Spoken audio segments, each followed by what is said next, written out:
दोस्तों, भाषा शिक्षण के इस नए सत्र में आपका पुनः एक बार स्वागत है। आज के इस सत्र में मैं आपको बताने जा रहा हूं कुछ विशेष टिप। विशेष टिप का मतलब है, मेरे पीछे बोर्ड पर आप एक लाइन लिखा हुआ देख रहे हैं। कई बार ऐसा पैसेज आपको मिलता है अनुवाद के लिए जिसके शब्द समझ में नहीं आते हैं। कुछ शब्द के कारण आपका वह वाक्य अधूरा लगने लगता है। क्या दें, परीक्षा का समय है, प्रेशर रहता है कि इतनी देर में कर देना है, ज्यादा सोच नहीं सकते। तो ऐसे पैसेज या ऐसे वाक्य के अनुवाद के बारे में मैं चर्चा करूंगा। देखिए, यहां बोर्ड पे आपको मैंने जो वाक्य दिया हुआ है, climate change is an existential threat that has the potential to change the course of human history for the worse. देखिए, इस वाक्य में कुछ कठिन शब्द जो आए हैं, जैसे एग्जिस्टेंशियल जो शब्द है, इसका आप कई लोगों को मैंने दिया था, लोगों ने गूगल से अनुवाद किया, किसी ने कहीं से किया, और इसका बड़ा विचित्र सा इन्होंने शब्द ढूंढ के दिया था। उसके बाद ये जो कोर्स जो शब्द है, कोर्स शब्द को लोगों ने पाठ्यक्रम कर दिया था। मानव इतिहास के पाठ्यक्रम को बदल सकता है, क्योंकि ये जो कोर्स है, आप लोगों ने अनुवाद में प्रारंभिक समय में पढ़ा होगा कि एक शब्द के अलग अलग संदर्भ के अनुसार अलग अलग अर्थ हो सकते हैं। फिर कुछ लोग मुझसे पूछते हैं कि भावानुवाद करें या फिर शब्दानुवाद करें। देखिए, अनुवाद में ये चीजें नहीं होती, आपको दोनों साथ लेकर के चलना होगा। तो यह जो वाक्य है, इसको भाव अनुवाद में करेंगे, लेकिन भाव अनुवाद करने से पहले हमें इसका अर्थ जानना पड़ेगा, क्योंकि यह यहाँ मुख्य वाक्य है या मुख्य शब्द है जो बाधा देता है। देखिए, अब आप थोड़ी देर के लिए सोचेंगे, एग्जिस्ट पहला शब्द आता है, EXIST। एग्जिस्ट का मतलब रहना या उसमें समाहित होना। एग्जिस्ट के बाद से इससे बना है एग्जिस्टेंस।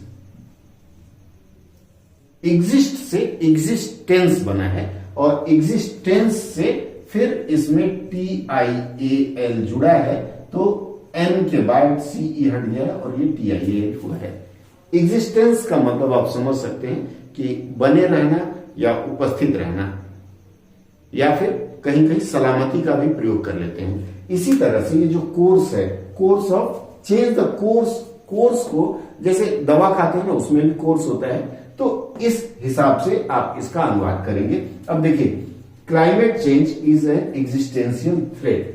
मैं आपको हर बार लंबे वाक्यों के अनुवाद में यह सिखाता रहा हूं कि ये जो वाक्य जहां से आपकी सांस रुकती है या फिर जहां कंजंक्शन हो, वहां से आप वाक्य को छोटा कर सकते हैं, या फिर जहां पंक्चुएशन मार्क्स हो, ऐसे जगह से आप अपने वाक्य को छोटा कर सकते हैं। तो थ्रेट के पहले का वाक्य एक हो गया, has the potential to change the course of human history for the worse. ये ह्यूमन हिस्ट्री यहां से आंसू की यहां से हम अलग कर लेंगे, फॉर द वर्स एक अंश हो गया। ये देखिए, हैज द पोटेंशियल जो लिखा हुआ है, हैज का मतलब होता है, अगर पहले वाले वाक्य से जोड़ें तो यहां विच होता है, और इसी विच को दर्शाने के लिए विच की जगह इन्होंने दैट का प्रयोग किया हुआ है। चलिए अब अनुवाद करना शुरू करते हैं। क्लाइमेट चेंज, प्रश्न पूछेंगे क्या। देखिए, अनुवाद जब करते हैं तो हम उससे सबसे पहले प्रश्न करते हैं, क्या, क्यों और कैसे। इस क्रम में हम अनुवाद शुरू करते हैं। तो क्या में क्लाइमेट चेंज, क्लाइमेट चेंज का मतलब है जलवायु परिवर्तन। कुछ लोग पर्यावरण परिवर्तन भी लिख देते हैं, जलवायु परिवर्तन।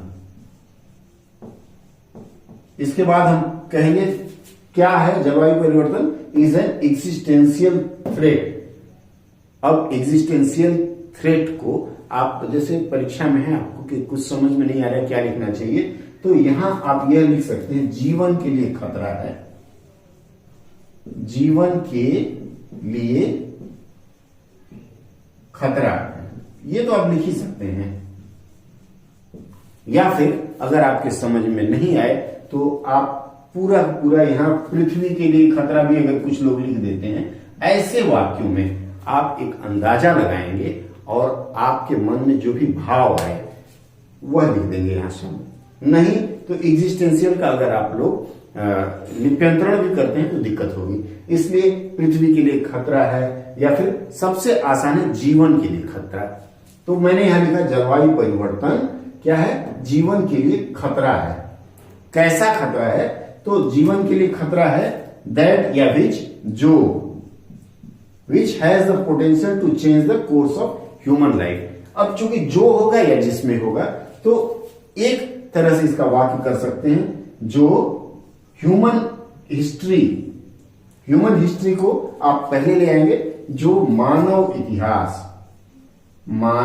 इतिहास। अब ये जो कोर्स है, यहां कोर्स का मतलब धारा लिखें तो ज्यादा अच्छा है, तो मानव इतिहास की धारा को, पोटेंशियल का मतलब होता है क्षमता, तो बदलने की, चेंज का है तो बदलने की क्षमता रखती है। पहला तरीका ये हो गया, अभी आगे बाकी है, जो मानव इतिहास की धारा को बदलने की क्षमता रखती है, या फिर हम इसे कर सकते हैं जिसमें मानव इतिहास की धारा को बदलने की क्षमता होती है। अगर जैसे जिसमें से करना है तो यहां जिसमें लिखें, जो की जगह मानव इतिहास की धारा को बदलने की क्षमता है या होती है, तभी आपका वाक्य गलत नहीं माना जाएगा। फॉर द वर्स, ये जो फॉर मतलब के लिए, द वर्स का मतलब खराबतम, अगर अंग्रेजी के हिसाब से चले तो इसमें कहीं हमें एडजस्ट करना है। क्या लिखेंगे हम? मानव के, ये जो इतिहास लिखा हुआ है ना, इतिहास की धारा को, यहां आप फॉर द वर्स का प्रयोग कर लेंगे और उसके लिए एक समतुल्य शब्द या सुटेबल वर्ड आप ले आएंगे। तो यह बेहद खराब, सबसे खराब, या फिर जो आपको पसंद आए उस तरह का एक शब्द यहां लगा लीजिए। देखिए यह वाक्य आप अपने आप अनुदित कर लेते हैं, ज्यादा समय भी नहीं लगता है। यहां आप भावानुवाद का पक्ष तो रखेंगे ही, आप ऐसे शब्दों के लिए कुछ सुटेबल शब्द रख लीजिए, उसमें आपको कहीं दिक्कत नहीं होगी। उसके बाद है for a better future green energy is the key solution. बहुत लोगों ने ग्रीन को ग्रीन लिखा है और एनर्जी को ऊर्जा लिखा है। देखिए मैं आपको एक चीज बता दूं, ये जो ग्रीन एनर्जी एकल शब्द माना जाता है, तो एकल शब्द के लिए लिप्यंतरण करना है तो दोनों का लिप्यंतरण करिए, नहीं तो ग्रीन के लिए हरी, और हरी से बना हुआ हरित ऊर्जा इज द की सॉल्यूशन। की सॉल्यूशन के लिए आप लिख सकते हैं कि एकमात्र उपाय है या फिर प्रमुख उपाय है, जो आपको अच्छा लगे। अब इस तरह से, इस फैशन में अगर अनुवाद करने का प्रयास करेंगे तो जो आपके देखने वाले होंगे, जो भी इसको पढ़ेंगे, उनको आपकी जो हिंदी भाषा है उसका फ्लो पसंद आएगा। और फिर ऐसा भान होना चाहिए जब आप अनुवाद कर रहे हैं कि आपकी हिंदी का अनुवाद अंग्रेजी है, न कि अंग्रेजी का अनुवाद हिंदी है। अगर इस प्रक्रिया का अनुपालन करेंगे तो आप देखेंगे बहुत अच्छा अनुवाद कर पा रहे हैं। आशा है आगे से आप ऐसा ही करेंगे। आपकी प्रतिक्रिया आमंत्रित है। अगर आपको अच्छा लगा हो और आप अभी तक हमारे चैनल के सब्सक्राइबर नहीं हैं तो अब तो घंटी बजा लीजिए। अगले सत्र में पुनः मिलते हैं कुछ नई चर्चा के साथ।